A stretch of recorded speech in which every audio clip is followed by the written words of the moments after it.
আজ মা রান্না করবে লাউ চিংড়ি। কার কার লাউ চিংড়ি পছন্দ জানাবেন। মা কাঁচামরিচ দিয়ে লাউ চিংড়ি রান্না করে। ছোট্ট একটা কচি লাউ আমার আর মায়ের জন্য যথেষ্ট। প্রথমে লাউটা ভালোভাবে ধুয়ে টুকরো টুকরো করে কেটে নিল।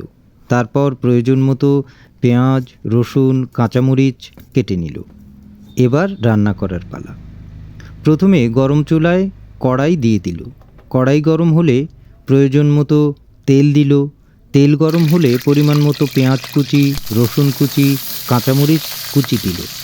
সাথে দিল পরিমাণ মতো চিংড়ি মাছ, ধনিয়া এবং জিরা বাটা। একটু নেড়ে চেড়ে এবার দিল পরিমাণ মতো হলুদ, লবণ এবং অল্প পানি। লাউ থেকে পানি ছাড়ে, সে কারণে ঝোলের জন্য অল্প পানি দেয়া উত্তম। মশলা ভালোভাবে কষানো হলে কেটে রাখা সব লাউ কড়াইতে দিয়ে দিল।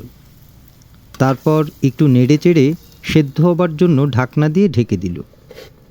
লাউ থেকে পানি ছাড়া শুরু করলে ঢাকনা তুলে নেড়ে চেড়ে দিল। এবার কয়েকটা বিলেতি ধনিয়া পাতা ছিঁড়ে তরকারির উপরে দিয়ে দিল। আর একটু নেড়ে চেড়ে ঢাকনা দিয়ে আবারও ঢেকে দিল। লাউ সেদ্ধ হয়ে গিয়েছে। ঢাকনা তুলে আর একটু সব কিছু ভালোভাবে নেড়ে চেড়ে দিল।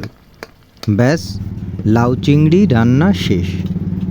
তারপর নামিয়ে ফেলল গামলায়। এবার ভাতের সাথে গরম গরম লাউ চিংড়ি খাবার পালা। মায়ের হাতের লাউ চিংড়ি রান্না খুবই মজাদার।